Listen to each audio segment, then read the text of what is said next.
Hello and welcome to Damn It Vacant. I am Ellis, back, and here with John and Clothesline Simon. I don't even do clotheslines. That's the joke. It's kind of ironic. It's not. I'm just so hot. Still.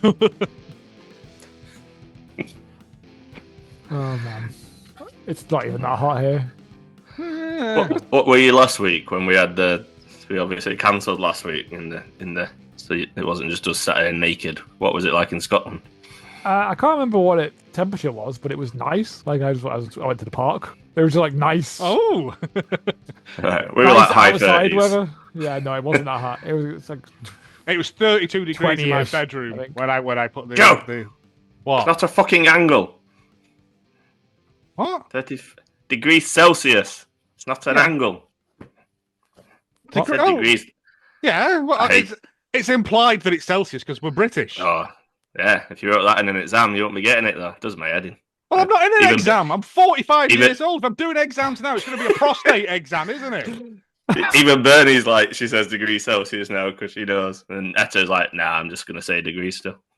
Like, I thought my headset had gone weird or something in the way you were yelling at me. I'm like, so early for that. I was like, did I fall asleep for a moment? And Joe was like, really controversial. Genuinely thought, yeah, something had happened then and I'd spaced out again. No, it was weird. Even Google on the displays will write degrees. I'm like, that's not on there. It's just we're British. I assume everyone knows that it's degrees centigrade. If you're American, work it out yourself. I don't know Also, what it is. We were talking about temperature. I think it's implied. Yeah, read the room, Alice. Don't matter. Yeah, it does matter. That's an insight into my class. Okay. Well, Shouting at kids who say degrees. Or endo and exo. No, put the thermic on the end. Lazy. Yeah, because that could be skeleton, couldn't it? You see. Yeah. That's a science thing, though, isn't it? You see. If we're talking about temperatures and I say degrees, temperature. It's implied that it's degrees Celsius because we're British. English, sorry, because of the football that has just done a win. Yep. Just against the DR Congo, the might have. Dr. Congo. Yeah. Yeah. We are recording straight after that. There was a point when we thought it was extra time and it would be like, nope. Well, in honour of England. No. Oh no. In honour of England and because of my love of football. Yeah. Kickball. I've written you a song. It's good, right? So here you go. This is called Joe's football song. All the people in your thrall, cause a foul build a wall, run and jump and head the ball. If you do it right, it's a nice goal. Go, go, go, go. It can be AstroTurf or proper grass. Tackle the man, do a good pass to your friend. It's the same team. The footwork is real first class. All the people in your thrall, cause a foul build a wall, run and jump and head the ball. If you do it right, it's a nice goal. Go, go, go, go, go, go, go, go, go. Corners happen from the back and side, and throw-ins take place at the side, but not at the back. No, no, no, no, because that's where the goalkeeper resides. There's Henderson and Rice and Kane and Rashford and Pickford and someone called Gordon and Lineker and Nobby Styles and Bruce Grobler and Saint and Greasy and oh yeah, David Beckham. All the people in your thrall, cause a foul build a wall, run and jump and head the ball. If you do it right, it's a nice goal. Go, go, go, go, go, go, go, go.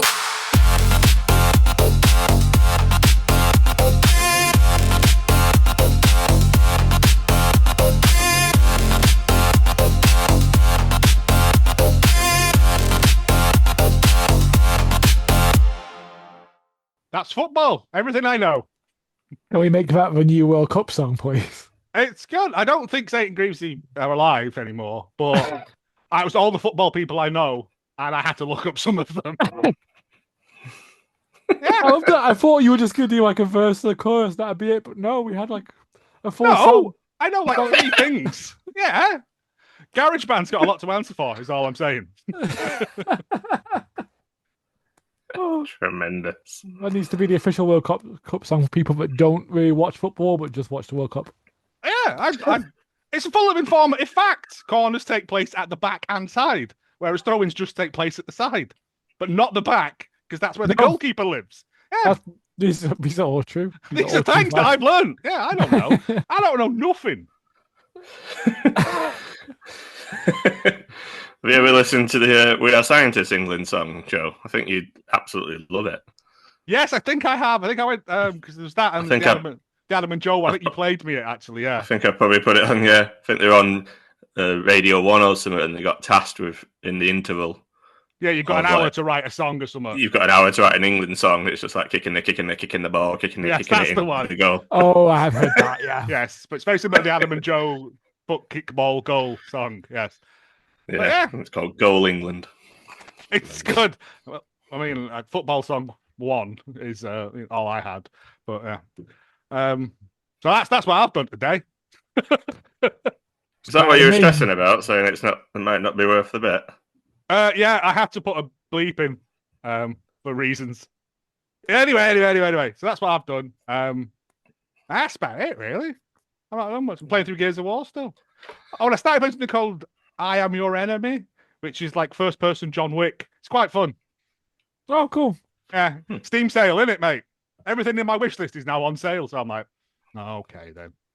Yes, but I've done that for too many Steam sales, and now I own my wish list, and I added more to the wish list, and now there's I got You've that. Seen Sony's announcement this afternoon. Oh, Yeah. fuck them. Yeah. It's fine. Don't worry about it. I saw a post. It was like a crossover. It was like a Xbox. We are the worst console out there. PS5, PlayStation. It's Jey Uso diving and hitting the ropes and falling out. Oh, I thought it was the Simpsons one. It was the Democrats and the Republicans. We're awful and we don't know what we're doing. Yeah. They've basically announced they're not going to make discs anymore. Yep. For those that don't know. And January 2028. At the same time, they also announced they're closing down the PS3 and PS Vita digital store. So it's basically like we'd like to inform you of the dangers of an all digital future while we announce the all digital future. Enjoy. And I was like, oh, thanks. So yeah, you don't own the game. You still got to pay 80 quid for a game, but you don't actually own a physical copy of it. And anymore. they can control that as well now. They can just do it off your yeah. Well, that and like if they say it's 80 quid, it's 80 quid, right? Amazon you can't go to CEX and get a yeah. So it's just the whole Grand Theft furore, isn't it? Is that? I mean, like PC went digital a long time ago, but at least there's multiple storefronts, so there's kind of a competition factor. I know Steam's dominant, but at least but like Epic, you get free stuff on that constantly. Epic, you get free stuff. Humble Bundle's a thing, like GOG for no DRM, and like there's options. While you're tied to this, it's just gonna be Sony. So, wow, I guess this will be the first PlayStation console I don't buy. That, and apparently they're pricing it about $1,000 for PS6, which seems mental. Really? £1,000? Based on monies. Based on that's not an official announcement. Based on like predicted components and the current memory crisis. Well, I'm like, I think I'll just stick with what I've got. Thanks. There's not even any games for the PlayStation 5 anyway. I don't think they've even pushed the PS5 yet. I'm like, why are we talking about a PS6? Because you've got to keep it moving, innit? It's capitalism. You got to buy the new thing, consume. What game is like PS5 defining? I can't think of one. No. Even stuff I might say like Elden Ring was available on PS4. It looked PC. like shit, but it still played well. Like it and Xbox. Yeah, I just mean like what defined the generation. What's exclusive to it? Like... No, something that like pushed the generation. Something that's like, oh, this game could only be done on PS5. Cyberpunk looks nice, but looks nice on everything. Looks better on PC. That's the Spider-Man and the upcoming Wolverine. Are they PS only? Yeah, Spider-Man ended up on PC. Yeah, and Wolverine's PC, PlayStation exclusive, and like the new multiple choice thing that I like. I can't think of the name. The people that did Dead by Daylight, Dead by Dawn, Dead by Doobie Brothers. You know the ones where it's an interactive story thing. Telltale. No, not Telltale. Anyway, it's not important. But the new one of them is only on that. Well, honestly, as well, like Spider-Man, I love Spider-Man too, but it was just like a prettier, bigger Spider-Man on PS4. Right? It wasn't like there's nothing like amazing about just looks shinier. Yeah. Probably the biggest thing they've done is a remake of an old PlayStation 1 game. Final Fantasy 7. Yeah. Yeah. Birds. That's you. Well, you're going to get a song about Final Fantasy 7 next week, you pricks. And I played it once years ago when it came out, and I was like, well, that was 4 discs of my life I'll never get back. 3 discs. I got about Whatever. 20 minutes into the game and gave up on it, so I'm playing it through for the first time in the remakes. I'm just not a big turn-based combat person, as I've said, apart from Expedition 33, which... Well, the remake isn't really, is it? It's fluid. So, is it? I don't know. Yeah, I have no interest. I don't have the time. I have to write songs about football. How's your party prep going? Yeah, it's done, mate. What have you got for the raffle? I don't fucking know. Darren's in charge of that. You stole a napkin from the chippy in Morecambe. Yeah, I got a wet wipe from the Indian takeaway. I've kept that. We got some after dinner mints and stuff. Yeah. Don't worry about it. It's not your concern. Bring cash. The opposite of Wembley. Yes. Which isn't that far away now either. Yeah. Oh, yeah. Well, I should buy a train for that. Yeah, I need to get mine sorted as well. Officially today, it's next month. Oh, yeah. God. Old Father Time keeps on plodding, doesn't it? Yeah. That'll be good. Yeah, it'd be a laugh. I'm glad it's not like this, because if it is, I'm going to be dead. Yeah, true. Old men complain about whether we'll be back next week. No last minute journeys for you, your record. Give yourself plenty of time as well so you can make Rev Pro, because you know you're going to get delayed. Yeah. Yeah. In hindsight, why did I say yes to Rev Pro? Because I'm just never going to make it. Mystery the same day as well, isn't it? But that's not happening. It's probably not a chat. Talk to me at the end, John. This ain't a chat for the pod. Okay. Oh, people don't want to hear about you. I'm saying, alternatively, you can get a train to Manchester and you can jump in the car with Paul, Dooley, and me and Theodore. We'll see. Either way, I'm sure it'll be fine. Who knows? All right. Same time next week then, lads. Yeah. Yeah. That's it. See you, Darren. Jones.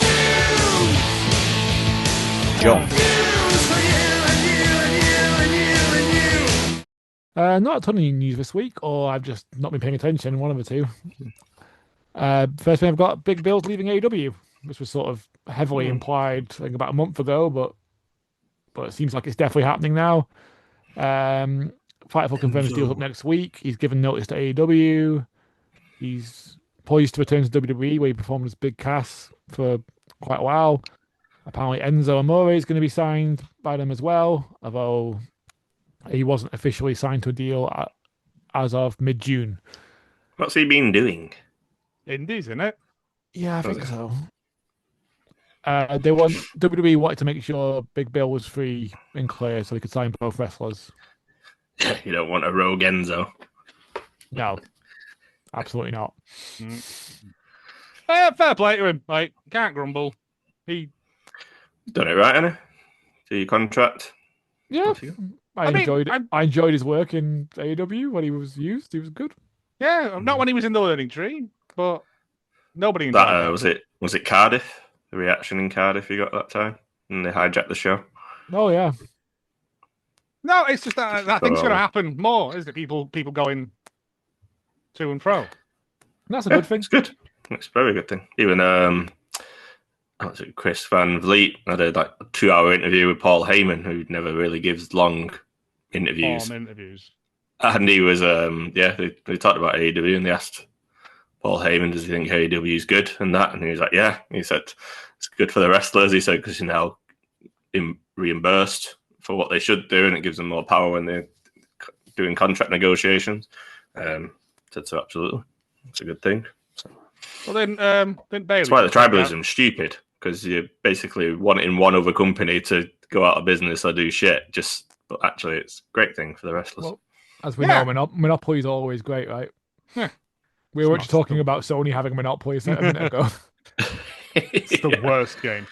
Because then Bayley put a thing out saying the next Forbidden Door, and it was her against Mercedes, and I'm like, I think Mercedes put it up. Mercedes, sorry, but she's been showing up at places, hasn't she? Like it wasn't Forbidden Door; it was Wrestle Dream for this October. Well, and her contract is reportedly up as well.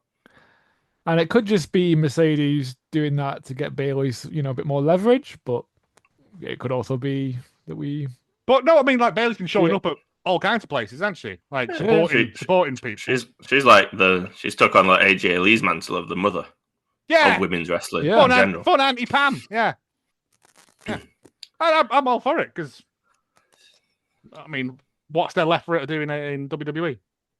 Yeah, she's done it all. I was talking to Paulie with her, I was like, it's still, because they're doing like a Seth Roman program at last, which they haven't really done much. I was like, the two matches that have just never happened that should have happened at a WrestleMania, the Shield triple threat, can't believe that never happened, and the Four Horsewomen Fatal 4-Way.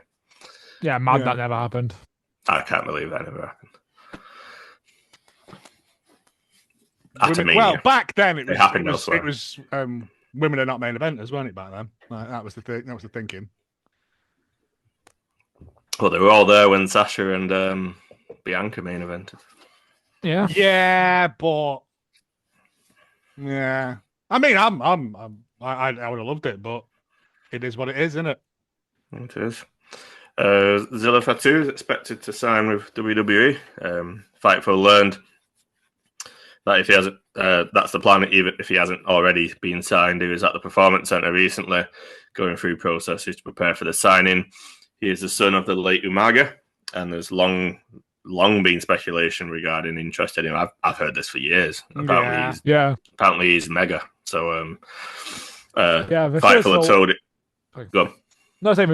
We've been rumoured about this for a while, but this is the first time that someone like Fightful's said it's going to happen, which means be the latest member of the Bloodline family tree to join, but apparently he's very. I've not seen much of him, so I can't comment. Is there anyone of age left to join the Bloodline, or are they going to start drafting like children? They got rid of a few, didn't they, recently? They did, actually. Yeah. They did. Tangaloa and Talatonga? No. One of them's there, right? One of them is. I think Tamatonga's still there. Yeah, he's still there. They got rid of Cobb when they tried to throw him in it. Cobb, yeah. That was it. Cobb, yeah. Whatever he was called in. They kept your tall lad. I can't remember what they call him now. And was so good. Tamatonga, who's they've been getting a lot of interactions with Shinsuke, referencing the New Japan history. So. Oh god, the MyAEW Triller GCW saga continues. Triller, the home of GCW, who we all know have had major financial and structural problems, including with AW themselves. This led to the creation of MyAEW service. House of Glory announcing that they're also leaving Triller. GCW remains as one of the only wrestling properties left on that service that's worth watching. There is more, to be fair, but of the ones that are. That's nothing against the little ones that are on there. It's like it's fine. I'm not getting up at 2 a.m. to watch, Harry the Hobo. Sean Ross Sapp of Fightful spoke to GCW owner Brett Lauderdale, who acknowledged Triller's issues, but said that so far they have been exempt from that and the relationship remains strong. Probably because Brett's pocketed all that money. However, Lauderdale did confirm that there had been discussions with All Elite Wrestling about possibly appearing on the MyAEW service in the future. There was nothing further details about that, and apparently the only conversation he's had with Tony Khan was once at a UFC show years ago, possibly at a urinal. He wasn't even at the UFC show. He just sort of turned up and was like, Tony, hiding in the toilet. Talking to someone at a urinal is a punishable offence anyway, in my eyes. Actually, yeah. Because there's loads of stuff on MyAEW now. Apparently, there's like loads of companies are jumping onto it. So that's a good thing, isn't it? Yeah. When I eventually get around to paying for it. Nah, we'll figure it out between us. TNA creative changes. I reported on a number of creative changes to TNA recently. Biggest one being Tommy Dreamer being let go from the company. The statement that was set out was that it was a mutual decision. It was not mutual. No, I heard him on, because he's on Busted Open, isn't he? And they were talking to him about that. He was crying. He's on the show talking about it and crying. I was like, you that's not mutual, mate. No. He was in floods of tears on air. I was like, and he's quite robotic normally, is Tommy Dreamer when he's speaking. Yeah. He had a few supporters in the company, but most of the talent seemed eager to move on and had long been frustrated with creative. And also, additionally, a number of wrestlers sort of came forward after he'd listened some not so great stories about how women were treated. There are also people who are like, well, why is this coming out when he's been, now? And you're like, well, it's because he's not in a position of power anymore, so it can't get covered up. Yeah. Also, people can't have repercussions for telling these stories. If he's not your boss, go for it. Hunter Johnston, aka Delirious, immediately ascended to creative, and long-time TNA name told Fightful they're excited to see what he would do. Also indicated that he'd not been in danger of being let go when Dreamer was because Johnson was not part of creative problems in TNA. Eric Tompkins will take more hand in creative. He was responsible for AJ Francis' segment a few weeks ago. It got great reviews. Road Dogg's coming into the company. It's been planned for quite some time. Oh dear. He was backstage at Slammiversary, but people haven't heard if he contributed. Apparently, some past regimes spoke well of Road Dogg and said he'd be a good person to bring in if available. I don't know. I know he gets a lot of the blame for some of the bad creative stuff on SmackDown. Yeah. Again, it's not. It can't all be him. It's hard to know if it's actually his fault though, with how stuff. Or he's just lowest on the pecking order. Yeah, or just you come up with ideas and then someone else just goes, "Well, what if we had?" This you mean someone does a big Vince all over it? Yeah. Or he could be totally shit. I don't know. Time will tell. He didn't come across well on Unreal. Tended to have ideas and then not know what he was going with them afterwards when they asked him. But he was quite personally connected with things and he couldn't detach himself from stuff like R-Truth, for example. So. Oh man, do you remember that 3 weeks when everyone loved R-Truth and then he just disappeared? Yeah, he's tag team champion, huh? It's on TV quite a lot, to be fair. I mean, I don't watch it, so I don't know. But I remember going, R-Truth, like they can finally doing something with him, not just making him run around in the background. Yeah, no, he came back, shaved his head, didn't he? And he was all serious. That's gone now since basically when John Cena returned as a face, he went back to what he was. Oh, okay, that's sad. There's a women's TV title coming, and TNA talks about happy how the Slammiversary show went. So they're trying to who was the former WWE champion that showed up? I don't know. They advertised that there was a former WWE champion showing up at the show. I don't know who it was. Road Dogg?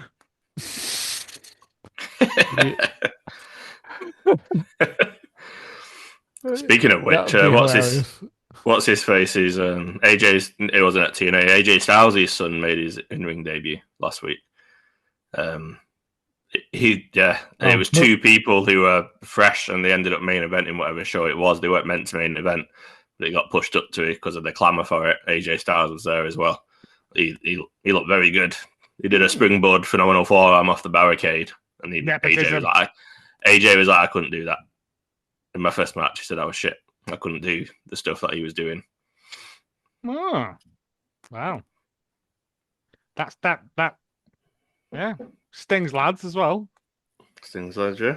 Your next generation coming. Apollo Crews. Apollo! Okay. I mean, the last thing, I think he was in NXT, wasn't he? And then he got quietly sidelined from NXT, didn't he? Well, he came up and I think this is years ago when we did that pod about equality with Phil Lindsay, and he'd just come up to the main roster. I think he was US champion or he was challenging for it, and they changed his gimmick where he became like a war. Oh, remember? Yeah. He became he had like a tribal drum guy, didn't he? And oh my god, yeah. Because he started doing the voice, didn't he? Yeah. Mm-hmm. Yeah. That's long been ditched, but yeah, that was a thing that happened towards the end of Vince's reign. Yeah, it's an uphill road, that one, isn't it? Yeah. It is. Pete Dunne made an appearance at a Attack Pro Wrestling show last week, which is cool. Showed up and competed in a match against Leon Cage, and then cut a promo in which he thanked fans for sticking with me over the ups and downs of the last few years. Butch. Shall we down? Oh yeah, Butch. WWE didn't influence Pete Dunne's booking at the event. Leon Cage being chosen for the bout by those who run Attack, which is cool. Laura Valkyria was also in attendance for the event to support Dunne, and those Fightful spoke with at Attack praised Dunne for staying and talking with and taking pictures with over 100 fans following the event. Good, lovely lad. He's a good guy.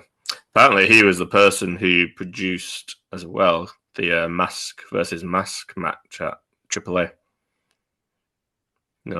Chad Gable and Kaiser. Okay.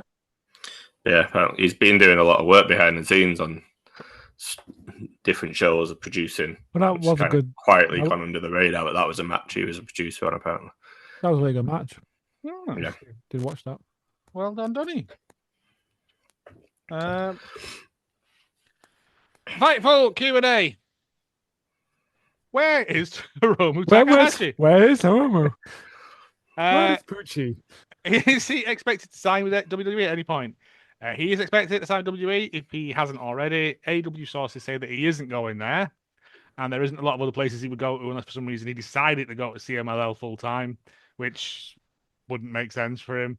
But apparently he might go to NXT first. Him and Evil hanging out in NXT together. What a bizarre goatee dark timeline it is we're living in. Yeah. Yeah, I mean, no, because haven't they? I know they've trademarked Evil's name, which is like it's something like Suzuki Thunderbolt or something, isn't it? Like it's something weird. I also don't know what I just know it's not Evil. I don't know what. No, and I'm sure I saw the other day that they'd copyrighted a load of other names, but again, that could just be for trainees and that, innit? Yeah, it could be for anything. It's easy to sort of look at the trademarks and go, "Oh, this would be for this person," but a lot of times that's not the case. Anyone wants Clothesline Simon? €4. You can have it. In euros as well, specifically euros. Yeah, I get all my money in euros. Stops me spending it. That makes sense. Mini stories. Marks and Spencer still take it though. Tell you, it was that hot the other week. I went into Marks and Spencer's because I'm bougie, and all a little bit. No, you're fucking not. No, I'm not. All the fridges and stuff had the shutters down, and there were no food in them. It was that hot that they couldn't even sell food. All right, maybe stop people climbing into the freezers. No, I was like, I only wanted olives and some hummus. Yeah, if this keeps up, the middle class will die out in days. Because of the lack of olives and hummus. In Marks and Spencer's, yeah. I mean, Waitrose was chocker, but what's happened to you, Joe? There's me shopping at Lidl. Harvey's happened to me. Mate, I've just eaten a Rustler's microwavable kebab. I still know what's up. Surprisingly not horrible. Good digestive system, mate. No. It's always a good review. Not horrible. It's best I can do, isn't it? I mean, for Rustlers, that is like 5 stars. Like, yeah. not horrible. It's like with that last Misfits game album. I was like, it's not terrible. And that's a good review for a Misfits album nowadays. Like, it was all right. And it was like £1. So, horse or better. That's where we're at. That's where we're at. When Paul lived with us, it was while Bernie was pregnant with Theodore, and he cooked the Rustler's. He microwaved the Rustler's burger. And she walked in, and obviously she had Wolverine smells. amplified by the the smell of it anyway. And she was like, "If you cut one of them in my house again, I'm kicking you out." She's like, Yeah, do that again. They're awful things, but I've never seen one before, and I have to try it. And I wouldn't get it again unless I was pissed in an Asda. You know what I mean? Yeah. First time I tried one of those was Russell's Burgers. I was like, at work, place I used to work in the canteen, that closed unexpectedly. So I was like, oh, there's a machine with a Russell's Burger in it. I guess now is the time to venture. Eat it fast before the bread goes rock hard. Yeah. Eat it fast. There's an Asda Express opposite our house in Uxbridge. Oh, yeah, don't give the handle away. But yeah, no, it was fine. It's the best I can do. Good. Mini stories. Do you want to handle this first 1 hour? As you would expect, a lot of talent were happy about Sami Zayn winning the Undisputed Championship this past weekend at Night of Champions, both within WWE and outside. I think if you've seen the reactions on social, it's been very heartwarming. Obviously, Kevin Owens are on that everyone was looking out for. I've even seen stuff like what's his name? Cross at MLW now. There's a reaction video of him finding out. Going, yeah.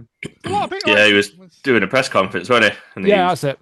Someone said, and he just stood up, and he was like, at last, and then got a Sami chant going. It'd be better if someone had come in, like when the second plane hit the tower and Bush was just sat there, and that guy come in, like while he was reading the story. That'd have been funnier. FDR announced they're going on a hiatus. This has led to all the speculation, of course. I read the thing, and it's like they're both fucked, haven't they? Because they've wrestled for like 4 years. Apart from when he got that turnbuckle through his arm. Yeah. Oh God.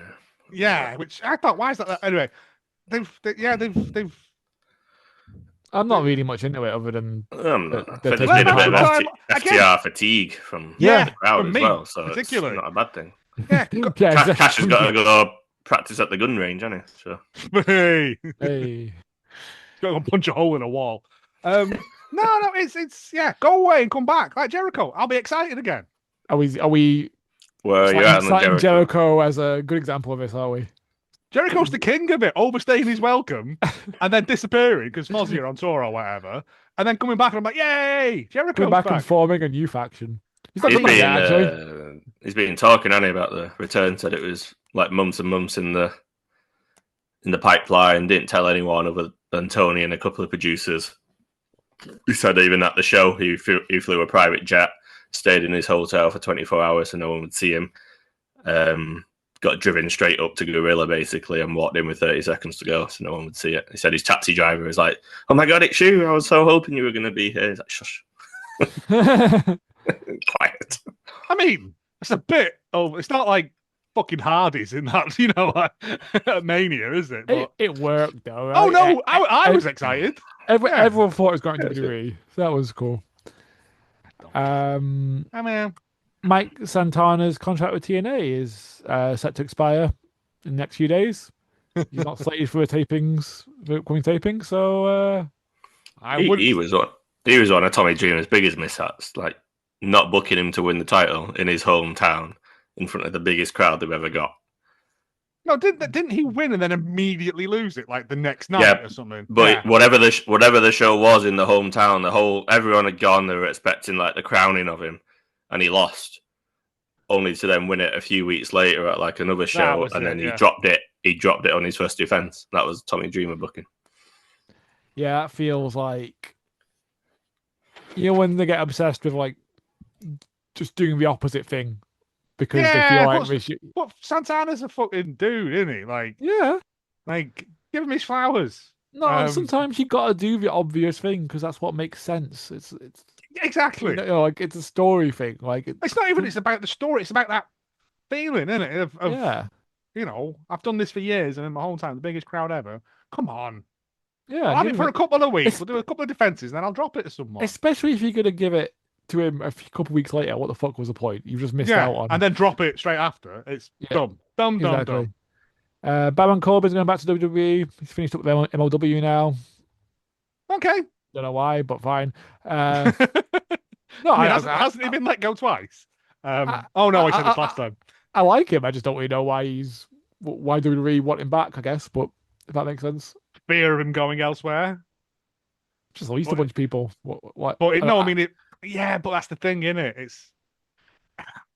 Alex is probably going to come back and say it's not true, but I feel like WWE kind of gets caught in its own legacy. Like they're bringing Big Bill and Enzo back, and yeah, they were popular at the time, but can you rely on nostalgia forever?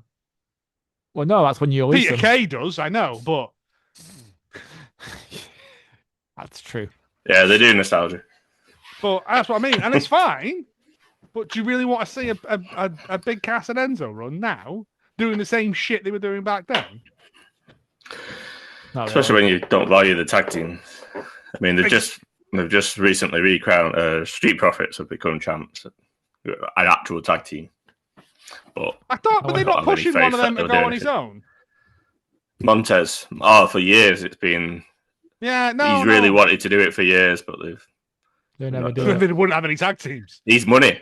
He's absolute money because he's brilliant on the mic. He can really go. He's proper hench. If you saw his body transformation, he's done a lot of work. But yeah.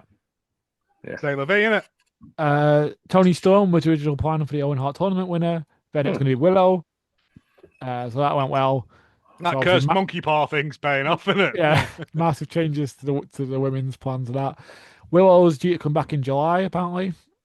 There was a bit of a thing on Forbidden Door, sort of suggesting she was coming back. Should have been yet, didn't she? Yeah. So there's still big plans for this year. There's some locker room speculation that the Go Home edition of Monday Night Raw ahead of WrestleMania 43 could be from the O2 Arena in London. Maybe the first time. It's easier travel. Yeah. First time the Go Home edition of the program would take place outside of North America before WrestleMania. In weird news, Isaiah Cassidy and Mark Quinn of Private Party ended up sustaining the same injuries in the same match, which was with tag team battle against the Death Riders on March 28th. Got injured the same way in the same match, so that's why that's why they came back and then we disappeared again. They got injured. Right, what was the injury? It didn't actually say what the injury was. Weirdly, the article. So that time, do you remember? I know it's one person, but when Vince stomped down to the ring and blew his quad, and then blew his other quad climbing into the ring. Yeah, it was fun. I look at that video and laugh sometimes. It's up there. It's hilarious. Like my top fun things with people getting their justice. It's that and your man getting cricket balls whooped at him. Yeah. Which I've told you about before. Yeah. So by Brett Lee. Yeah. It's just funny. Yeah, no, I think it says the same injury, but I can't see when it says what injury it was. Weird. Broken butt bone. Let's go with that. We've got nothing to dispute. Just saying the last bullet point. That's brilliant. Here it is. WWE and Fanatics recently took down an auction for a match used steel chair from the Women's War Games match in 2022. It has been pointed out on social media that there was no chair used in that match. Don't let the truth get in the way of a good story, Joe. True social. That's hilarious. Like, if that was a bit, that's really funny. I mean, yeah, no, they are selling. It's not. They are selling Ludwig Kaiser's mask from the Mask versus Mask match with the blood on it. How many is it? Limited edition? Is it limited edition of 1,000? It is a one-off only. There's just one guy in the back bleeding onto him, and it's not even that. It's just chili sauce from a Rustler's Kebab. There you go. The circle's complete.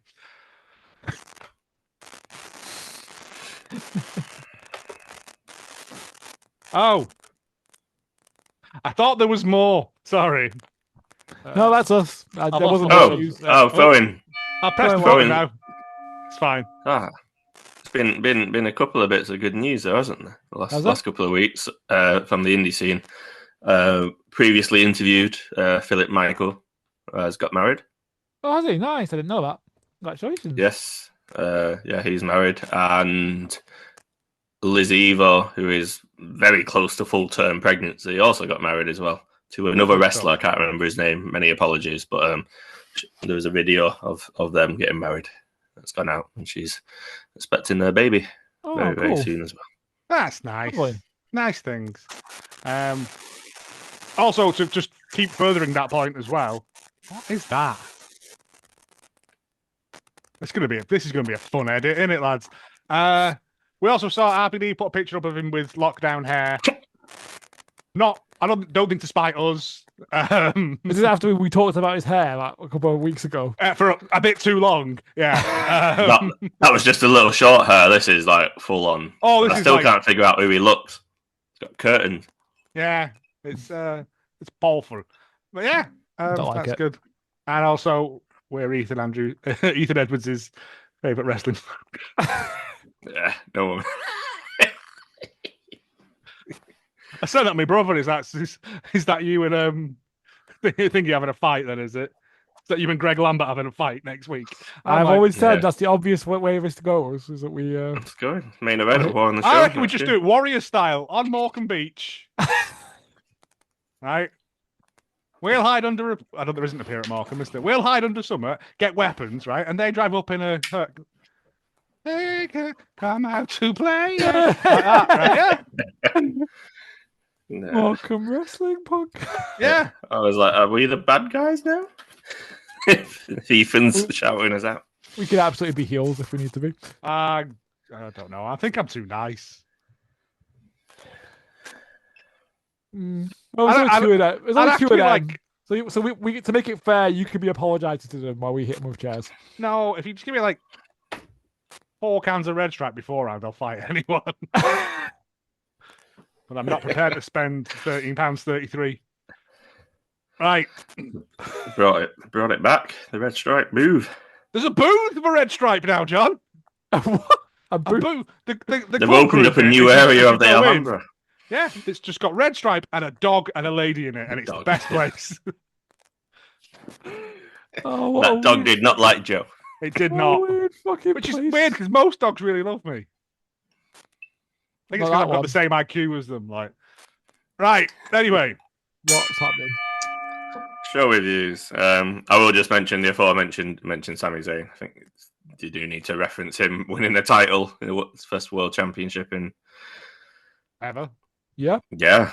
It was nice to hear Michael Cole as well reference like this is 25 years in the making. It wasn't just he's only existed while he's in the WWE machine. I think El Generico was also mentioned as well during it.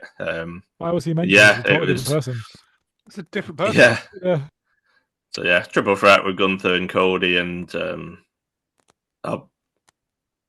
especially this year. Yeah, this year, maybe a bit of last year as well. Wrestling hasn't really made me feel very much. It's been a bit shit for me. It's just like I'm just watching, going through the motions, watching stuff. Yeah, I know, I understand. Yeah, I think like obviously WWE had generally been shit outside the obvious good stuff. AEW, Darby Allin, that really made me feel something. That was probably the one time I can pinpoint like being really invested in something and feeling it. And this did. It made me jump out of my seat because I didn't expect it. And again, being surprised in wrestling these days as jaded old fans who know the tropes.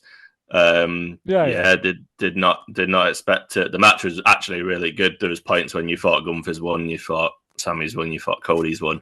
And the fact he pinned Cody as well was quite something because he has not really been pinned clean since he's come back to the company. It's normally shenanigans. I think he's only ever been pinned clean once with no shenanigans, and that was by Brock Lesnar. So, right. I hadn't realized. I mean, he's lost 1-on-1 to Seth and Roman, but there's been shenanigans. Yeah. I knew he'd pin Cody, but I didn't realize. I knew, and obviously that's a big deal, but I didn't realize how big a deal. Yes. Seth kind of did it, but he had hit him with a watch beforehand, so there was monkey shine, as you said there. But yeah, Brock Lesnar was one a few years ago. And I mean, they did it well because they kind of set it up where Sami had hit a Helluva kick. He thought he was going to win, and then he was going for another one. He got put in a Gunther sleeper hold, so then you thought Gunther was going to win. And then Cody, ridiculous, put them both in the double crossroads. That's Imagine the halving sleeper its hold. power, Cody. Sleeper hold into a double Already weak as crossroads. fuck. I know. Where he crossroad both of them, but Sami was the middle part of that sandwich, and then he did his thing where he keeps hold of someone. So I mean, they even subverted our expectations there, because obviously when Cody starts doing that, it's the end of the match, innit?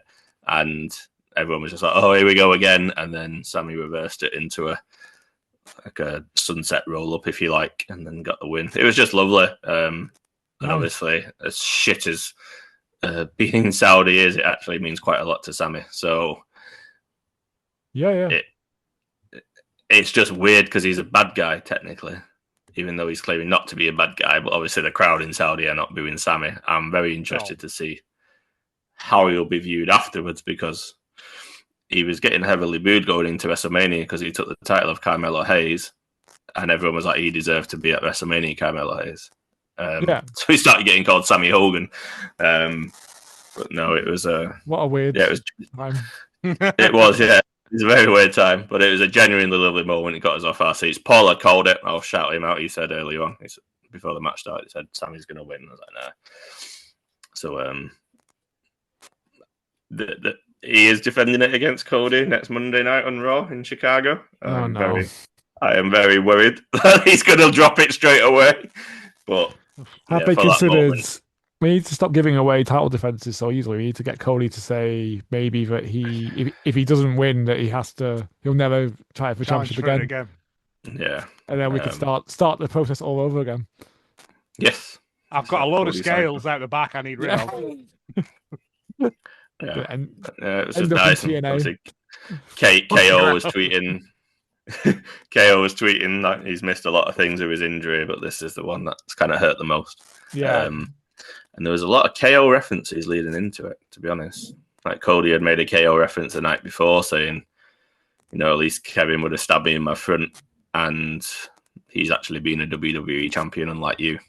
It's very, very babyface thing to say, isn't it, from Cody? And then during the match, Sami tried to do a package power driver on Cody. And again, they were referencing KO with that. Yeah. Butcher had messaged me because it made him watch it. He was like, I was just waiting for KO's music to hit at the end.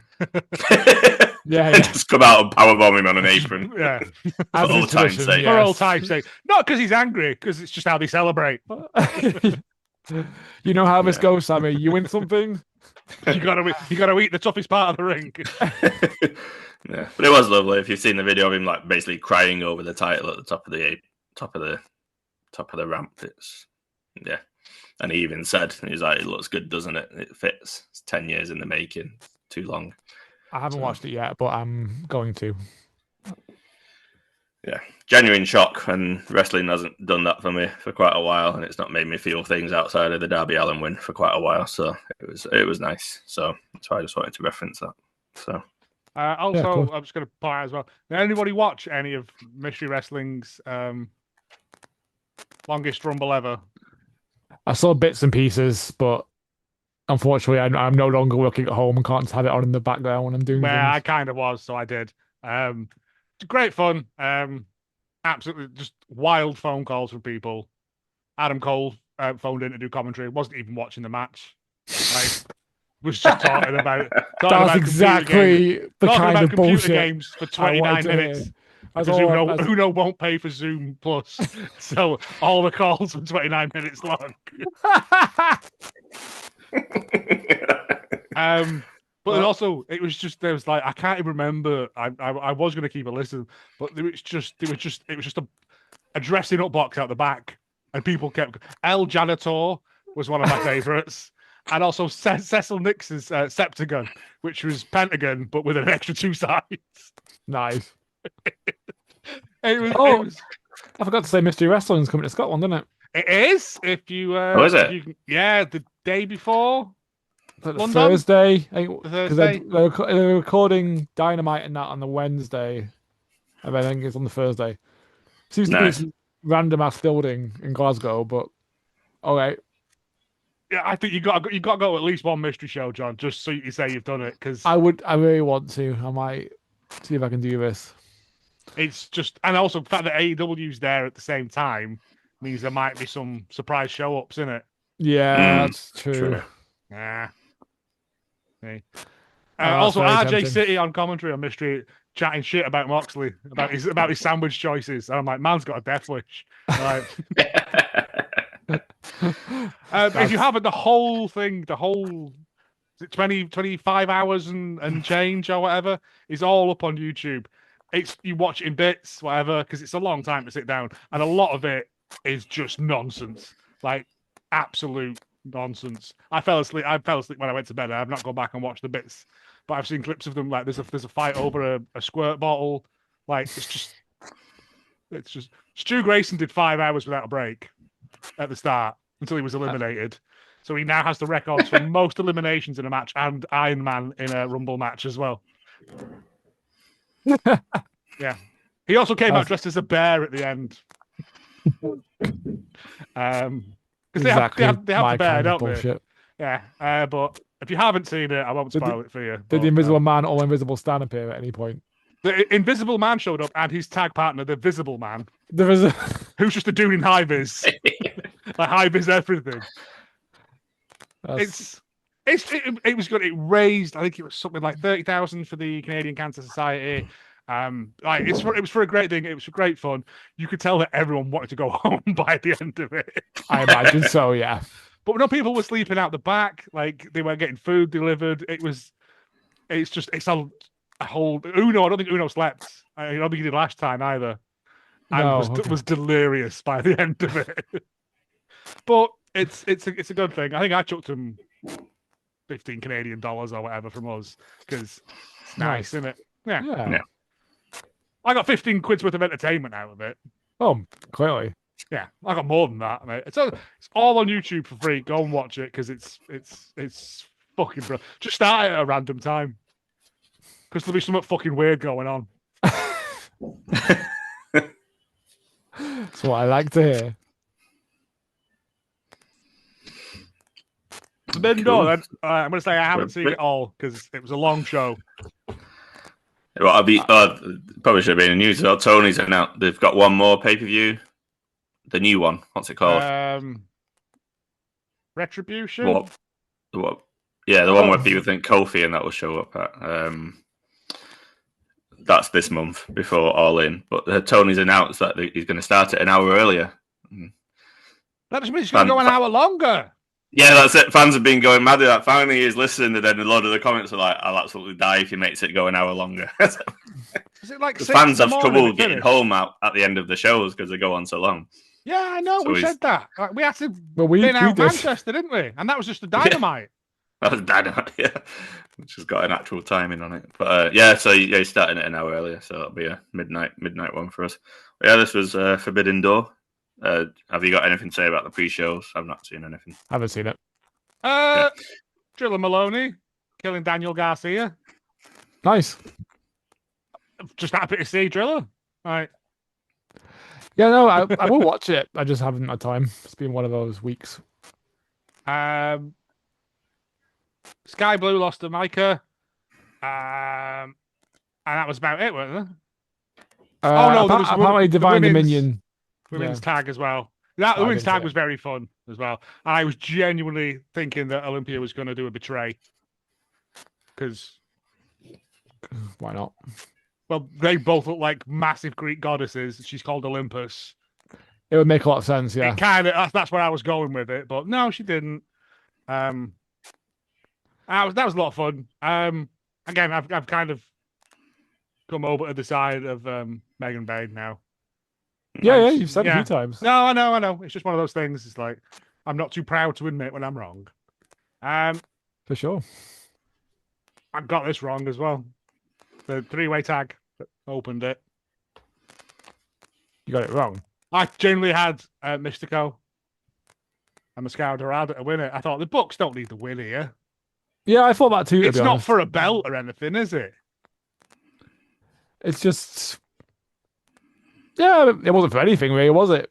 It was just a bit of a spot fest, which is fine. Yeah, it was fun. I enjoyed it. No, it was like gravity will be optional for a lot of it, weren't it? Like, yeah, and it got apart from Shingo, who was like, "I'm just going to beat these twinks to death." That sums it up well. I hadn't really thought of it that way before, but yes. I think I said on Tom's show, I was surprised that he didn't pick up Titan and just start wielding him like a bat, to be honest. That is the next logical step where we should go, yeah. It's the old what were they called? Snake Man. Yeah, Spentico and Luther? what were they called? Luther. What was that called? That Chaos Project? Chaos Project. Yeah, that was a fun Darks, wasn't it? Yeah. Bring back Dark, Tony. I mean, this was just a very fun match, wasn't it? The Young Bucks can do this kind of match in their sleep. They do it all the time. Yeah. Everyone else is just really, really fucking good, and Gravity is optional. It was really fun.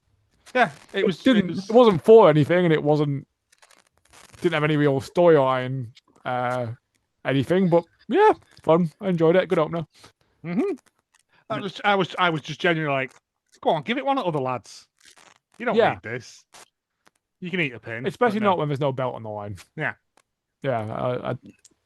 Especially when isn't Mystico like double contracted anyway. It don't matter. It was still fun because it was Titan who ate the pin, wasn't it? Anyway, so yeah, I think so. Yeah. Then we went to Kenny versus Zack Sabre Jr. Yeah. I know Kenny's like not at his full power anymore and probably never will be, but he's still fucking awesome. Kenny at 70% power is still yeah. When the lights are bright, he'll show out. Yeah, and Zack Sabre Jr. is also he's Zack Sabre Jr. I don't know how else to explain it. It's like Kenny said, wasn't it? It was like, I've only got X amount of matches left in me. I know when my time's going to be up, and if you're going to put these on, then you're not wasting that match, are you? You know, it's for a thing that's good. But yeah, exactly. If this was cracking, this was. I also love Zack Sabre Jr. just being in AEW because it always feels like you're about 3 seconds away from him just calling someone a to their face. Like you're just forgetting he's not about to do that on American TV. No. Yeah. Maybe one day. What do you reckon Kenny does at all then?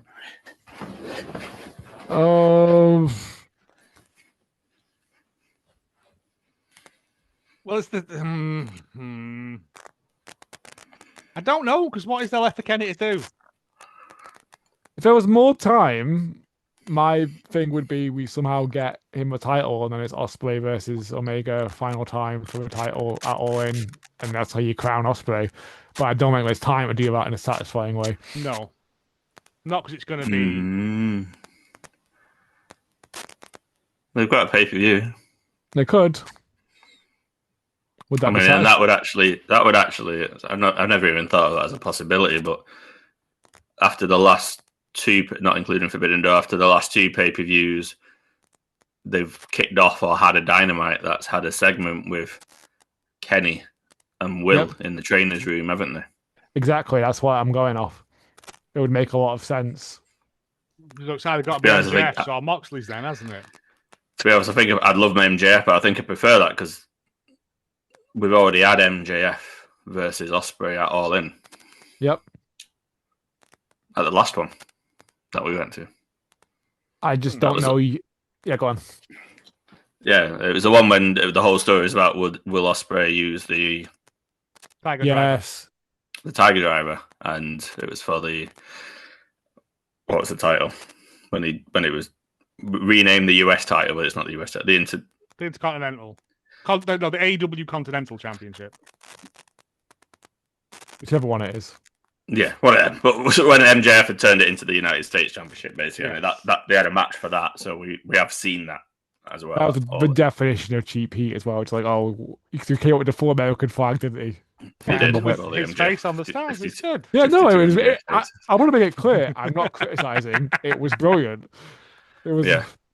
No, but I like that idea, John. And again, that would be another one where wrestling has subverted the expectations. Because that's the one thing with this whole Owen Hart run that I found. It's like, well, it's obvious. the whole thing's just telegraphed. It's obvious he's going to win. It's obvious he's going to win it all in. Like, so that would be a nice subversion. You not think it was obvious he was going to win? Oh, yeah, I thought so. Yeah. No, but the women's one, that was a fucking crapshoot, weren't it? Oh yeah, come on. It literally was. So yes, yeah. International Championship, Bandido versus Moxley. Again, I was kind of hoping. Oh, did you see that Darby got married and Brody King was chopping his dad? Yeah, and Darby's mum power slammed him on the dance floor. Yeah, there's a great picture of Brody King on like a what they call them, like them rodeo horse bucking bronco things as well. I didn't see that. Awesome. No, it's good. I've seen that. Did I also see a thing about Darby wanting to like run the marathon, but he wasn't going to do any training. He was just going to like show up in it, do it barefoot. Probably easy on fire.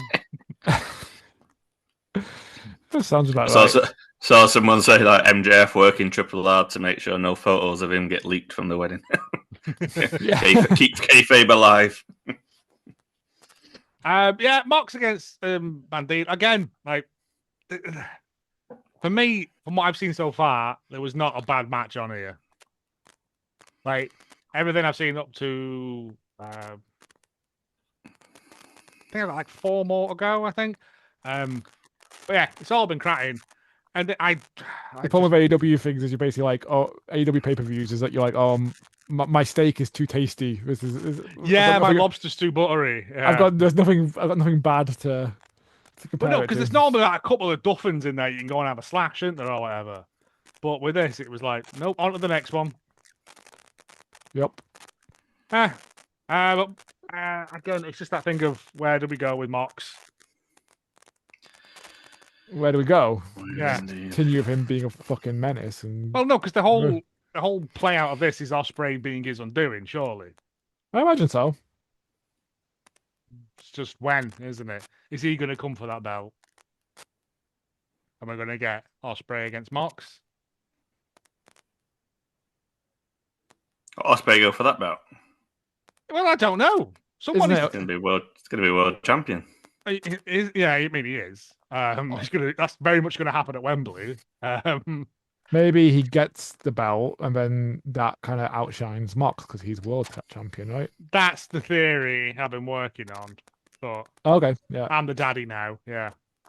Because again, like, remember the Death Rider started and Mox was a bastard, and then like they've tried to make him a bit more soft, a bit more relatable, a bit more this is for your own good sort of thing. Well, that was always what he said. We just weren't very good at it at the start. They kind of changed how they behaved, not really what they were saying, I think.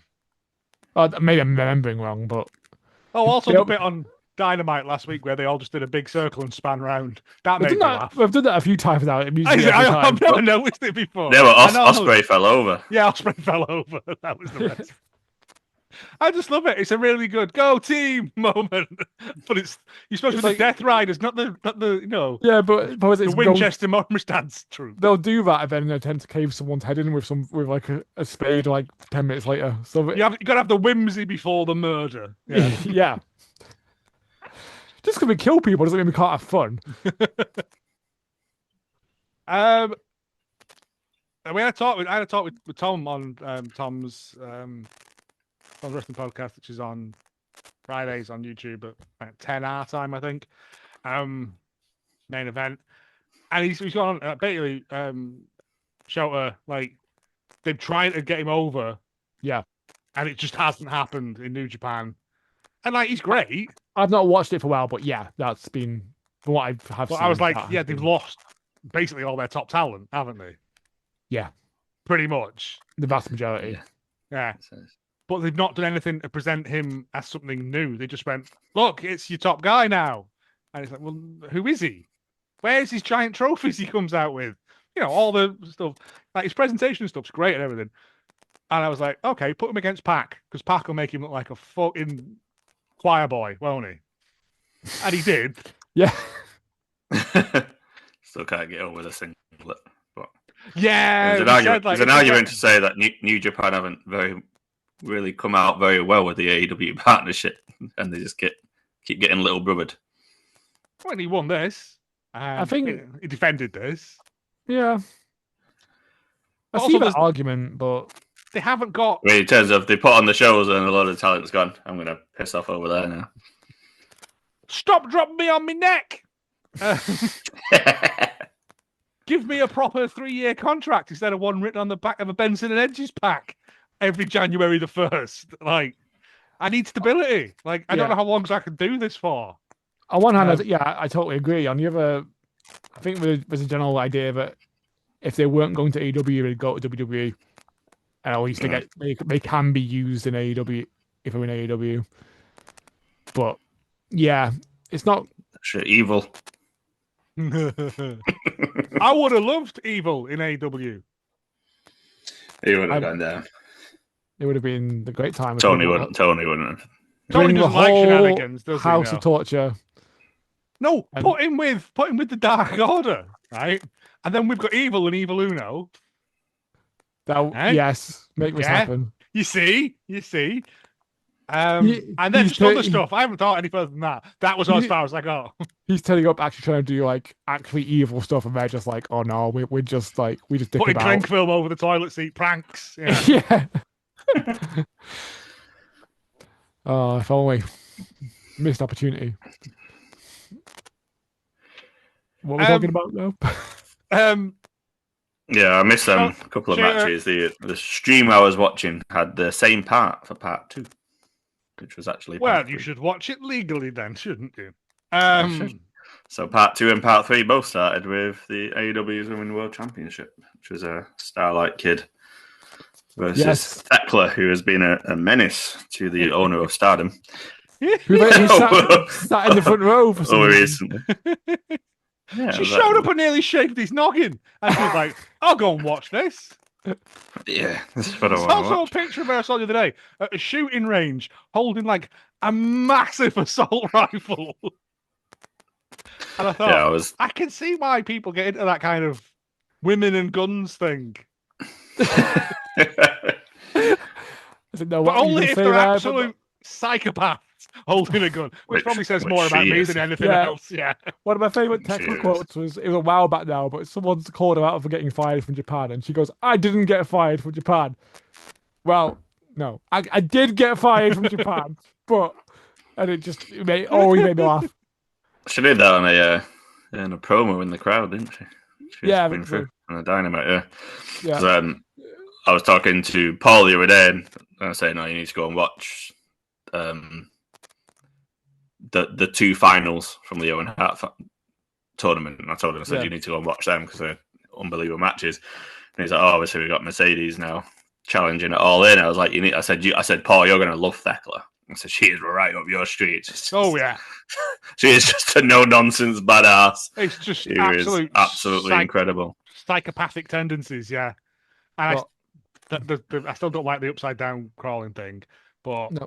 On the other side, Joe, I'm pretty sure you called this as potentially one of the matches of the night, and you were bang on. From the little bits I've seen of Starlight Kid, I'm like, yep, this is going to bang. Yeah, this is the first match that properly got my attention on the night. It was really good. Obviously, I missed the last 2 that we just talked about, but I got onto this as I can't skip this. No. Oh God, no. It's just because like it basically was what I want: 2 people trying to kill each other. Like, not really, because obviously it's not really real. But there was moments when I was like, I think one of them wants the other one to die. Like that's how we get 5 stars. That's. I haven't played the booking thing, the app thing that everyone's doing. I don't know. I don't need to. I'll just do it in my head. 8 stars. Doesn't matter. It's like we're in the Tokyo Dome. But yeah. I obviously like it wasn't ever going to go any other way than Thekla winning.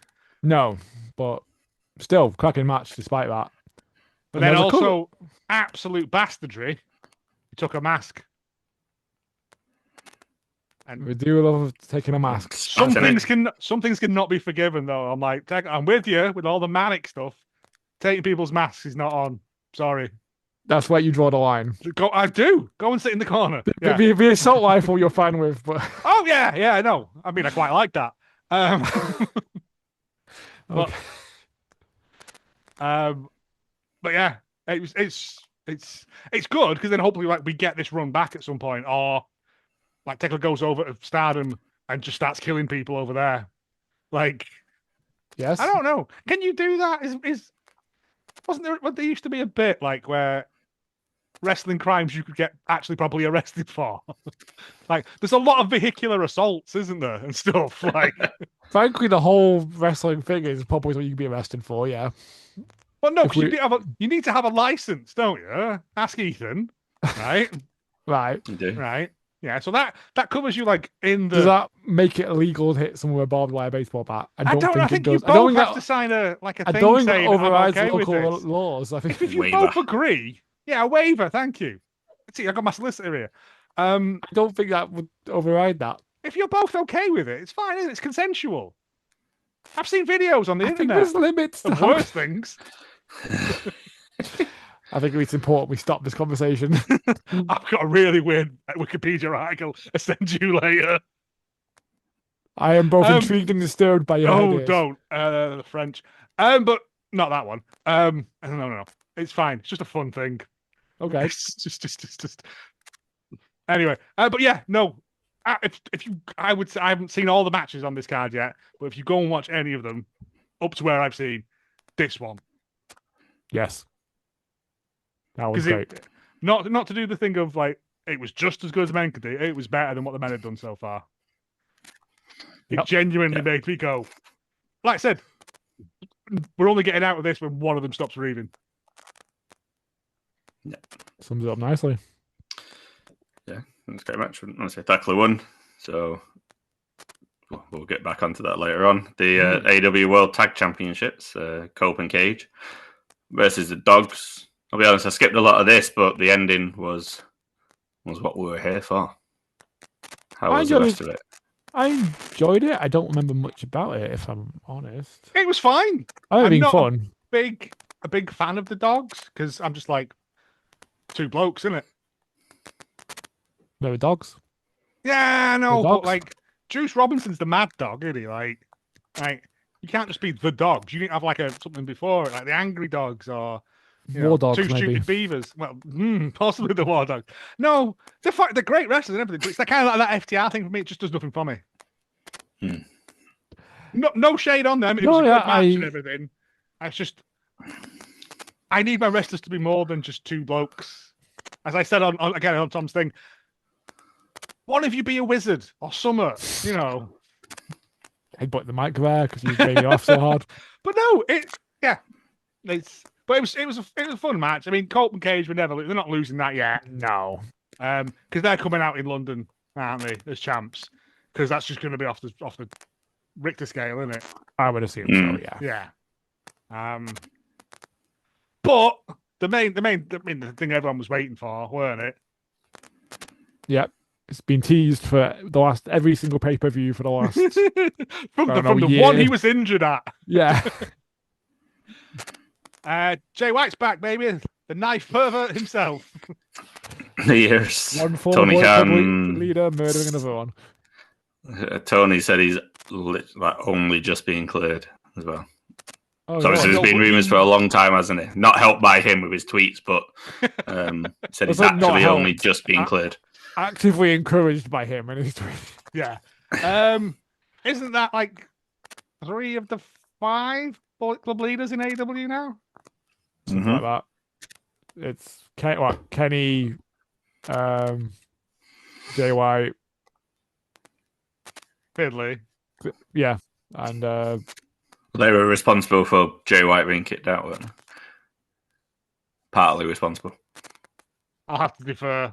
I'm not 100% up on Bullet Club. That's what Excalibur told us on commentary. Oh, okay, that's why he was going. That's why he was going for them. But yeah, partially. I think it's been a while. But yeah, so that's good because that means like Bullet Club Gold are back together, or Bang Bang Gang, or whatever they're going to be going by now. Yeah. Jay White, Jay White, a world champion, with his 2 please. miscreant children. Please call it that. Get a Jay White Ospreay feud for the championship. Yes, please. I mean, if he's fully cleared and fully able to go, yeah, he's good. Then it's all just got a little bit more exciting, hasn't it? Yeah. You throw in an X factor in there as well. The women's tournament, Owens Women's Heart tournament. Just point out as well, I think, was it Martha Hart got a thing this week? I remember reading something about it, and I really should have made it bookmarked it, but is this a good or a bad thing? Oh, it's a good thing. She's she got a disease or an award? No. She's been recognised as like Owens. Owens being recognised as like the fucking proper dude or something. Like, no, I wouldn't. If it was something bad, I wouldn't be like, no, it was good. Something. No, she got leprosy. She got some form of cancer this week. No, I wouldn't do it like that, would I? Read the room. This is degrees all over again, isn't it? Yeah, we're back to that. I think Owen's getting recognised for something or something. It was a good thing because Owen Hart should be recognised because, as it turns out, he was like a proper dude, and it's kind of all been glossed over. And I mean, in 5-10 years' time, we'll get a biopic of his life. Owen Wilson stars as Owen Hart. Just because Owen. Yeah, they look a bit alike. And Owen Hart was always going, wasn't he? No. But Mercedes Moné against Maya World. This was unbelievable. This was amazing.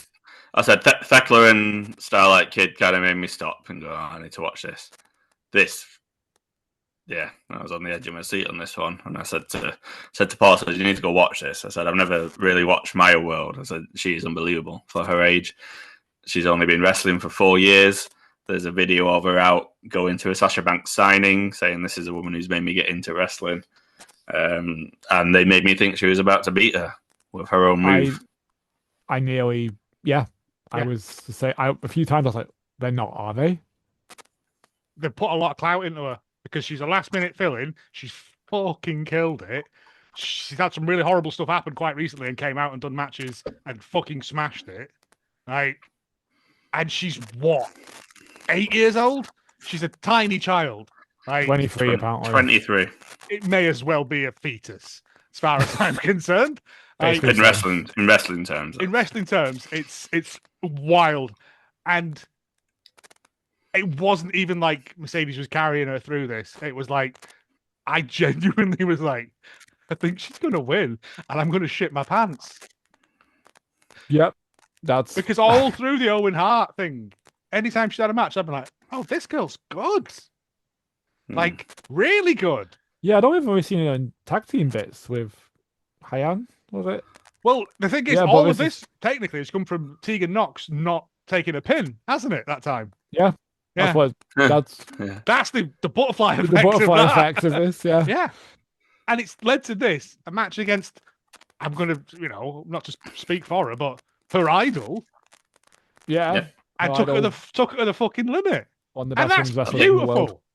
I think Mercedes does need a lot of credit at the same time. Oh, for sure. I know you said, obviously, Maya World needs a lot, but go back to what I said. For many, many years, every female wrestler will have their best match with Mercedes Moné. Yeah. Yep. And then the press will probably report that she didn't want to have the match and she hated it. Yeah. Which is she insisted on winning. Yeah. I mean, like even putting her in the submission and nearly winning it, you see people steal moves, but then when you actually dig into it and go, okay, well that's the reason she's wrestling in the first place. That's the woman.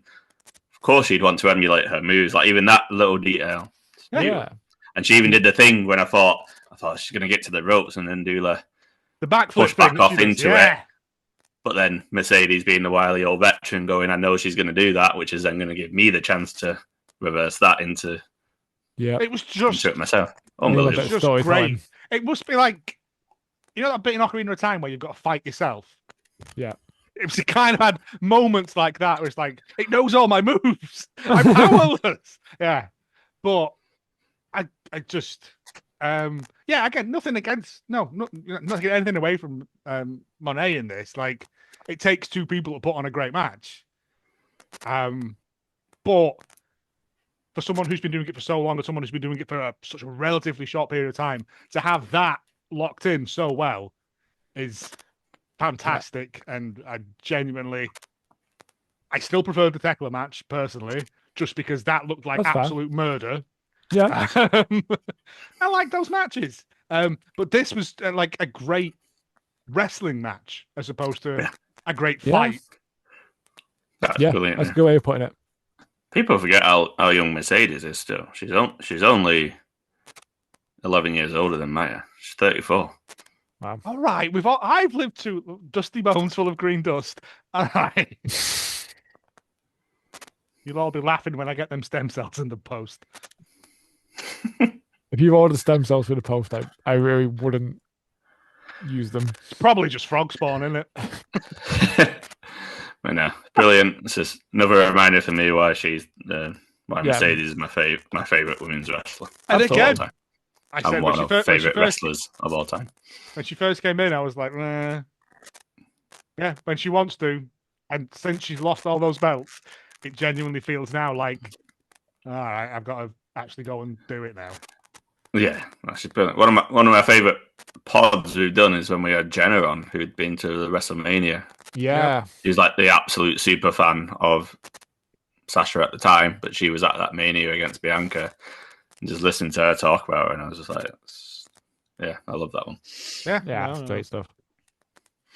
Then we had the 12-man steel cage. I really like the shape of the cage. Yeah, it's cool. Oh, I've only got two left. Gave more space for fighting on the extremities, didn't it? Yeah, it worked really well. Especially because there's so many people, it makes a lot of sense. It seems to be the thing recently. You have like a really good match, and then before the main event, as a palate cleanser, we get silly bollocks, and I'm bored. I think it works. I'd rather have that than a women's piss break match. But it's weird, isn't it? Because that's how Dynamite's booked. But Tony books the pay-per-views in a way that basically whatever his top three matches are, they're the last three matches. He doesn't space them out and have one that opens. Yeah, and then a bit of a down and like a roller coaster. He just tends to have an upwards roller coaster. Is what Tony books on his shows. Into the sky. Into the sky. Yeah, but just keep going up and up and up. Just keep going up. Eventually, at some point, you got to come down. It's the elevator to nowhere from The Simpsons. Yeah. No, but I mean, like back 2 years ago, there used to be matches that you could see people getting up and going. Like, oh, great, Jericho's out. I remember there being a Big Show one once. Oh God, I remember that. Yeah, that was a dark time. That was a very dark. Yeah, he came out. It was like 4 minutes, wasn't it? Like the intro was longer. Yeah. I haven't seen this. I thought there was like three or four matches left from where I was, but I haven't seen this. I stopped watching after that. There's some very funny stuff in it. There's Kyle has a Nintendo system at one point. Like throwing it around. Leo Rush puts the cartridge in as well. Yeah, he puts the cartridge in, blows on it, and puts the cartridge in. Lovely stuff. They brought Leo Rush in a bag. Who then like a mushroom, keep him in the dark. Yeah, he just they carried the bag to the ring, and then it was like we don't know what's in the bag, and then later on MJF and that opened the bag, and Leo Rush popped out and just entered the match. I'm enjoying Leo Rush and the conglomeration, like the bits where he's like, oh, his vision's based on movement, as I'll just stop moving. So stupid, yeah. And there was a point where they were leaving. They were leaving the ring, and he was coming out, and they all stopped. And then he walked past them all, and then like stopped and looked back, and they all stopped again. It's proper old Chikara stuff, that, though, isn't it? Like, it's just silly nonsense for silly nonsense's sake. Him and Andrade doing it's fine, and how back at each other. Yeah, and then they forced him back into the bag, and that was get in the bag. Padlocked it. Bit of a scary spot with Kevin Knight going off the top of the cage because them tables did not break as they were meant to. Or was that bit where they booby trapped something, supposedly? Yeah, Darby Allin booby trapped the thing on the top of the cage. did like a Danhausen blow up on him. Yeah, Oh. and we had a big blue thunder bomb from Takeshita as well. Yeah, that's close. Yeah, and then I'd like to see Sami Zayn versus Takeshita, just to have like a blue thunder bomb off. Just a match of blue thunder bombs until someone. All other moves are banned. just blue thunder bomb. That's like a mystery wrestling match. Ready made. You get into like a striking. Don't give them ideas. A striking match, except it's just blue thunder bombs rather than taking turns to strike each other. Yeah, okay, I'm on board. Let's do it. If you had to guess, Joe, how this would end. Well, I thought like the Don Callis thing has 8,000 people in it now. I'm fairly sure one of us is in the Don Callis family. Did you like their T-shirt? That they announced that they revealed on Dynamite, I think it was, or Collision.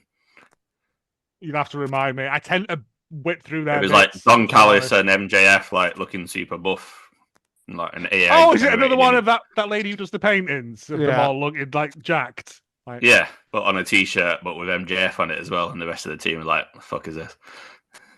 He's paid them. Like, suck it up, Buttercup. Go on. How do you think it ends? Well, my theory is that Andrade done a betray. Ding ding ding. Just because. I couldn't tell you, but I just assumed that like the time's right for Andrade to get away from that to kind of because how many people are in the Don Callis family? There's like 15 people in the Don Callis family. Like Brian Cage is still in the Don Callis family. Where is he? You think he's injured? Isn't he? He's just done an interview with Chris Van Vliet. Yeah, I know. I saw a bit of it. Saying that Tony pays for flights and hotels everything. And everything. Yeah. But he literally says, because we're private contractors. And I was like, yeah, twist that knife. Yeah, so that. Yeah, we can do other stuff. I assume he goes for a pin.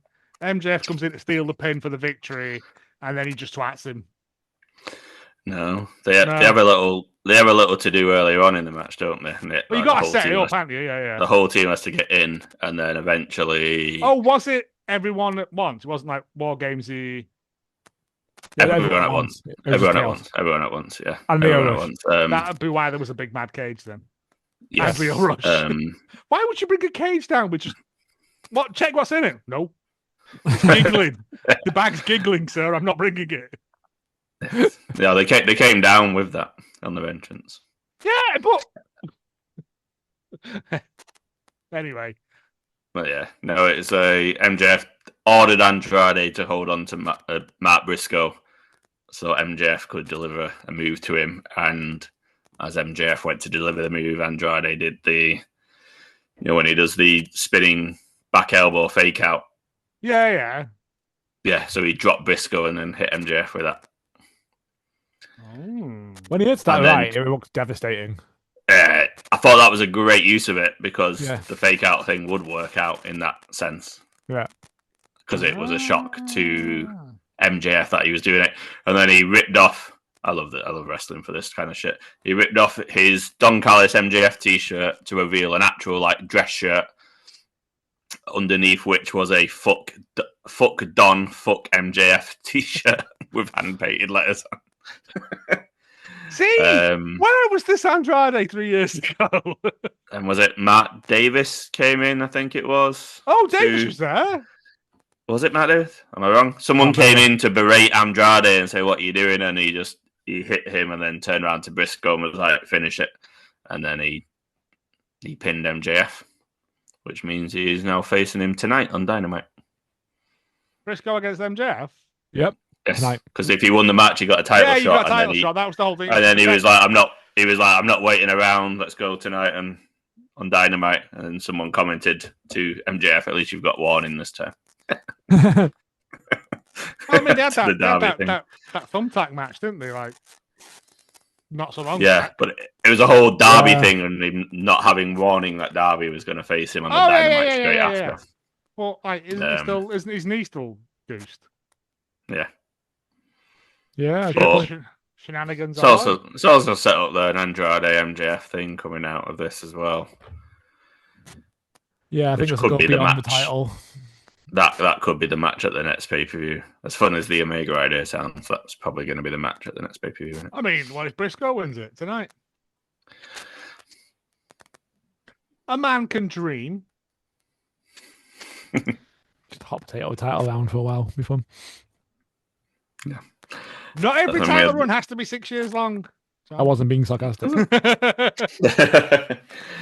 And the main event, the Owen Hart men's final. Suppose I think Forbidden Door as a concept might have run its course. Yeah, because there's no one to come over. Well, they got Stardom, ladies. Like haven't they? Stardom thing, but if you think that the main 3 matches that everyone's talking about, nothing to do with anything but AEW. No, I think it's more just a name now than a concept, isn't it? Yeah. I've seen things that suggest there was visa issues this year. I don't know if that's actually, it's been dwindling for the last couple of years. If that's it has been dwindling for the last couple of years. No, but if it was ever going to be a year for bad visas, it's going to be this year, isn't it? Like, true. Have you seen the 250-year anniversary? Seen the World Cup.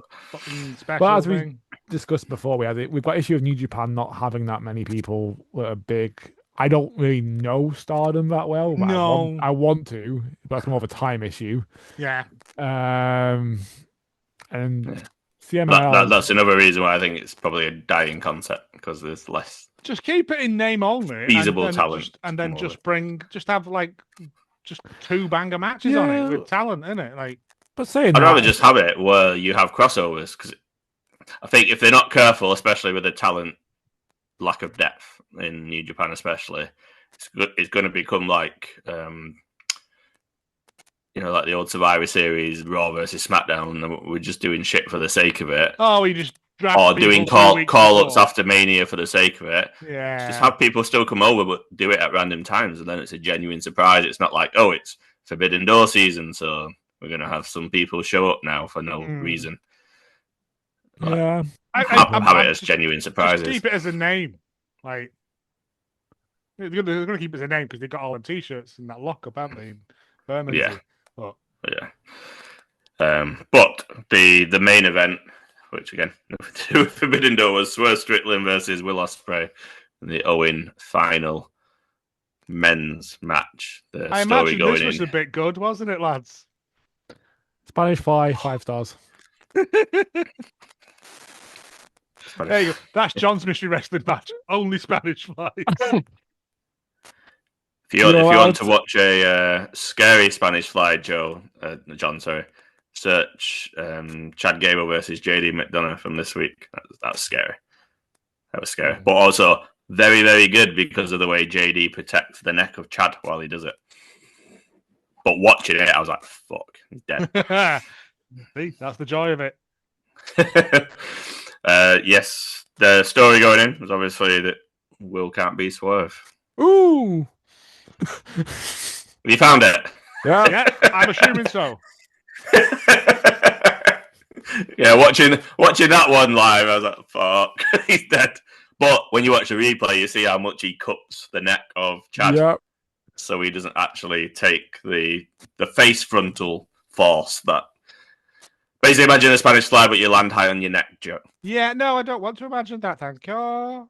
But JD protects it very, very, very, very well. But yeah, it wasn't nice. I thought of you whenever I see you on. I think of John, but that one I especially thought. Ooh. Spanish Flies make no sense. They don't. It's become the move of 2026. I think the commentator actually said that. Someone said that. I've listened to someone say that when I've been watching a wrestling show recently. But yeah, we had Swerve and Ospreay. Ospreay's never been able to beat Swerve. That's the story going in.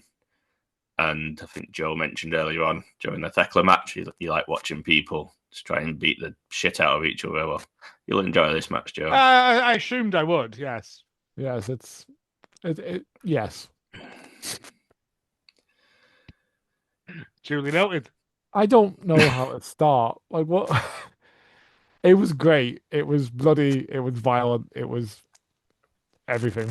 There was a lot going on. How else? I don't know how to explain this match. It was great. I loved it. More, please. Yep, I'll take it. Like I said, it's on my list. for like probably tomorrow when I got some time. Lots of fun. What's supposed to be? Like, oh, that's it. He's dead now. And then some 2.99 kick out. 2.99s. And then some kickouts at ones later as well.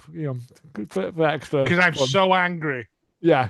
A lot of homages as well. So you had Swerve did the Dead Eye. Oh yeah, that was Dead Eye. Ospreay did a buckshot. Oh, a buckshot. Blade. What's his finisher called? Hidden Blade. Yeah, it was like a buckshot. He did a buckshot Hidden Blade. And then obviously the only bit I didn't like is when all the Death Riders appeared. I was like, I don't need that. But during that part, he then hit a paradigm shift and Death Rider. Ospreay, which is not how he won. But he's definitely killing Mox then, isn't he? I probably could have done without them all being there. So I'm just like, they didn't. I think it'll play in of a upcoming story part of it. Because he now gets to fight whoever's champion at All In, doesn't he? Yeah. Yeah. Whether it be Mark Briscoe. Alex Windsor came out to kiss him and celebrate afterwards. I think the biggest thing in the celebration was more because Moxley's like when he's won, they've got him on the shoulders and all that stuff, and then they're like, right, leave him to it. Alex Windsor's out here now, but there's a point where Pac is looking at Ospreay and gives him a nod because he's not being accepting of Ospreay. Yeah. Oh really. Right. So even Pac's on board. Pac has acknowledged him and given him a little nod of, yeah, well done there. He did acknowledge him, but he also states, I thought he was staring at him for quite a while, to the point where I was almost like, is he about to... Pac's about to go rogue. Yeah. Pac's going to devour him like a 4-pack of Greg's sausage rolls. Yeah, it's hard to describe this match, but go and watch it. I just remember this point as well where Ospreay tries a standing hidden blade on Swerve, and he's weak from blood loss, and it just doesn't work. And Swerve just stares at him and then punches him in the face, and it's so good. Yeah. Oh, I might stick it on while I'm do it. It's so good. Do it. It's brilliant. Yeah. No. I said I thought I had 2 or 3 more. I thought because the cards are normally so long. Yeah. The matches are quite long, I guess. Apparently, this was a massive. Every match was basically 25 minutes plus. Yeah. Didn't feel like that. That's such a Tony thing of like, so you want fewer matches, do you? Fine, have fewer matches. Longer. They will all go 4 hours. It's like a ring cycle, isn't it? Like, that's a fun joke just for me. Apparently. It takes like years to perform the music ring cycle. No. All right. Anyway, bye then. Bye. Right. No. What? Well, it's not bad. Well, I do. I'm most interested now coming out of this what they're going to do with Swerve, because Swerve needs to be in a prominent position going into All In. Yeah, but look who we've got. One of the best people. Top flight of this now, not top flight. Like, look at that breadth of talent you've got there. I'm doing one hand, and it's not. It's a 2-hander, and at least minimum. Like, I think you need your feet as well. Not mine. I've only got 1 toe on each one. It's one big, fat, long toe, but with a little tiny nail in the middle. Yeah, because even though like Pac's not like main eventing stuff, like not top tier stuff anymore, like he's still, when they need him to, like can do it. So there's all these kind of people not involved in the main picture thing that. Like, oh, do you want to go kill Darby for 20 minutes? Yep, great. Yeah. Why, Do you want to fly him off a balcony through some tables? Yep. Yeah, is that what he wants? All right, yeah.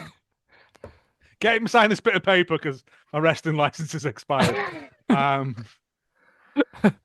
and it's just like, and not to compare and contrast or anything, but like there's so many ways that this can go now. I mean, it's going to be MJF against Ospreay All In, isn't it? Yeah. Ospreay's winning because it's London. And you know what? I'm happy with that because it makes sense. Unlike certain other British people who won at Wembley, who shouldn't have, with all their weird mutant families. You're never going to forgive that, are you? I hurt my throat booing so loudly.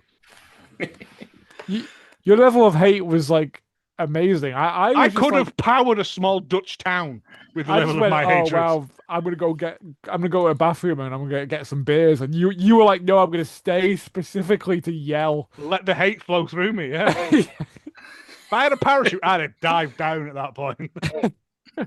I just no. But with Ospreay, like, and it's not even like I hate Saraya. Oh, she's British. Give it her. I'm like, I don't give a shit. Give it Tony Storm.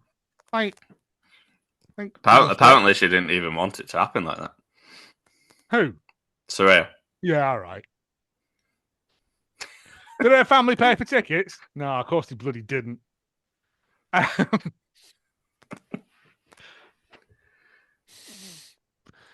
Anyway, she's back in WWE now anyway, isn't she? So it's fine. She's a tag champion. She's spraying people. Wow, that was a bad time, wasn't it? Yeah. That was a time, yeah. No. What were they called? Like the miscreants or something. Wasn't Tony Storm involved in that? Yeah. It was. That was Ruby Soho. That's how Tony she Storm transitioned out of that into. Where is Ruby Soho? She's pregnant. Well, I assume she's not. But she's probably had a baby now, and her and Angelo are opening up like a gaming cafe thing. Last thing I read. I think last time I read she was still signed though. But I mean, yeah. If she comes back, she comes back. I'll be happy. If she doesn't, I'm not bothered. As long as she's happy. Yeah. Sure. The outcasts. She never be outcasts. Thank you. Miscreants. The ne'er-do-wells, the cats, the pounders. That's a weird time, wasn't it? You don't know how to run the clock.